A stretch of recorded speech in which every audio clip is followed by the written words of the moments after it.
गेल्याच आठवड्यात जळगावात ऑनर किलिंगची घटना घडलेली असताना आता एका 26 वर्षीय विवाहित तरुणीच्या सासरच्याने छळ केल्याची घटना समोर आली आहे. जळगावात एका 26 वर्षीय तरुणीने गळफास घेऊन आत्महत्या केली असली तरी सासरच्याने तिला फासावर लटकवल्याचा आरोप घरच्यांनी केला आहे.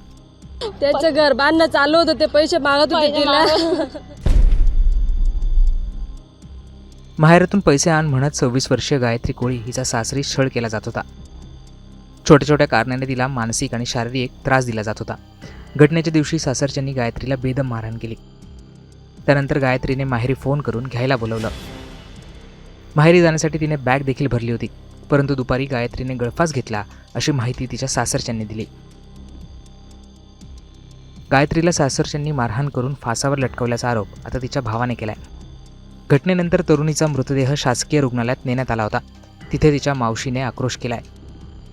सासरच्यांना अटक होत नाही तोपर्यंत मृतदेह ताब्यात घेणार नाही असं त्यांचं म्हणणं आहे. आमने दुपारी फोन करला होता, सकाळपासून मारी राहते ते तिले की पैशांसाठी. मारत होते ते, तिच्या घरच्यांना बी मारलं तिले. कोणी ननद फाशी तर नल्लीवर बसेल, कोणी बालत आणि कपडे वरे करी करी मारले तिनं तिले.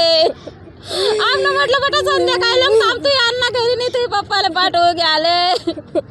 आमच्याशी बोले राहिले तर मारी टाकलं तिनं आणि पै गेलं, कोणीच नाही ते घरी आता. किनोची बिना मायचं लेकरू होतं, माय आठवत नाही तिले.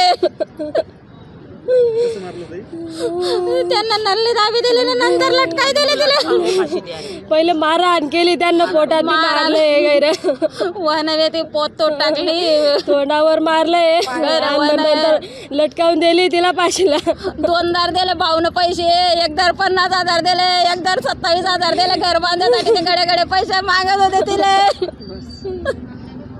तिनं बॅगा भरल्या, मग बॅगा भरल्या पण तिने येऊ द्यायला नाही, मारी टाकली तिले. तिच्या सासूचं नाव मालूबाई आहे, भास्कर, मालूबाई भास्कर, ननदचं मालूबाई भास्कर बिराडे. तिच्या ननदचं एक अर्चना आहे, कान एक माया आहे. तिच्या गावचे नाव बी सांग. एक कानसवाड्याची तरी राहायला आली आणि एक ईदगावची तरी राहायला आले. गैर मारलं तिनं आणि मारी जाऊन पै गेल्या. आणि त्या भावानं बी मारलं, नवऱ्यानं बी मारलं आणि तो बी पै गेला.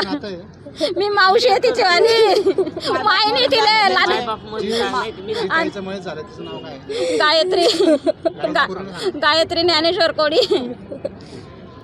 मी सागर साहेबराव कोडी, गायत्री मयत गायत्रीचा भाऊ. गायत्री हिचा दुपारी तिच्या सासूंच्या 12 वाजता मला फोन आला. त्यांनी मला सांगितलं की तुझ्या बहिणीच्या घेऊन येऊन जा इथं. तिने मला मारहाण केली. तिच्या सासूचं असं म्हणणं होतं. तिच्या सासू, ननद आणि एक दुसरी तीन नंदा आणि सासू हे म्हणत होते की हिने आम्हाला तिन्हींना मारहाण केली नाही. आता ती एकली ते एवढं 4 जणांना कसं काय मारणार आहे. ते तिकडनं बोलत होते की त्यांनी तिला मारहाण करून मला म्हणे तिला आताचा आता घेऊन जा इथून, नाही हे मरून जाईल म्हणे. आता तिचा माझ्या बहिणींना फोन केला. बहिणींना सांगितलं की यांनी मला त्यांनी मला मारहाण केली आणि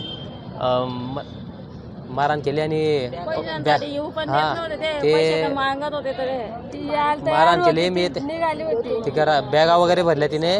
ते घरी यायचं म्हणत होते. माझ्या वडिलांना कॉल केला. वडील सुरतला गेले होते. मग तिला सांगितलं की 6 वाजता माझे वडील येतील तेव्हा तुला घेऊन जातील. ती बॅगा वगैरे सर्व भरून बसलेली होती. बॅगा वगैरे भरून घरी थांबली होती. तोपर्यंत दुपारून कॉल आला की तिने फाशी लावून घेतली. मारून टाकलं. त्यांनी फाशी लावली सर तिला. तिची सासू मालूबाई भास्कर कोडी, तिची ननद मायाबाई ते तिथंच असते. एक कानसोळ्याची ननद आहे अर्चना आणि एक नांदऱ्याची ननद आहे वंदनाबाई. यांनी तिला मारहाण करून त्यांनी तिला मारून फाशी लावून फरार झाले ते. ते पण सकाळी तिने आमने दुपारी फोनवर सांगलं, त्यांना बी मारला. क्षुल्लक कारणावर भांडण केलं होतं त्यांनी. आता काय मागणी? त्यांनी सर त्या क्षुल्लक कारणावर फाशी लावली सर तिला, मारून टाकले सर. शिक्षा पाहिजे सर त्यांना. त्यांनी सर आम्ही जेव्हा तिथं आले थांबले असते. आम्ही जेव्हा तिथे घटनास्थळी पोहोचले तेव्हा तिथं कोणीच नव्हतं. एकही ते त्यांनी सर्व तिथून पळून दरवाजा गेलेले उघडायला होतं. तेच कसं काय आलं बाहेरचे नि ना, आणि त्यांना आम्ही काहीच गेलो नाही केलं. तिथं त्यांचा फोन आला की दरवाजा पण तुझ्या तोडले, बहिणीने स्वतः घरामध्ये कोणून घेतलंय म्हणे. कोणून घेतलंय तर मग माझ्या भाऊंना फोन आला तर काकूंनी बोलले त्यांना की तुम्ही त्यांना घर खोला म्हणे, आता तिथं कोणून घेतलंय. तर नाही म्हणे आम्ही आता चालू दरवाजापासून आम्ही कसं काय दरवाजा तोडू. तर त्यांनी दरवाजा खोलला नाही. तोपर्यंत आम्ही आले तोपर्यंत त्यांनी फासावर लटकून घेतलं होतं. मारलं की काय केलं काय माहिती. आम्ही तोपर्यंत घटनास्थळी पोहोचले तोपर्यंत त्यांनी आम्ही दरवाजा ते खोलला म्हणे फरार असं सांगत झाले, होते. ते त्यांना लायसन ते फरार. दरम्यान या प्रकरणानंतर जळगाव तालुका पोलीस स्टेशनमध्ये सासरच्या मंडळींच्या विरोधात आत्महत्येस प्रवृत्त केल्याचा गुन्हा दाखल करण्यात आला आहे.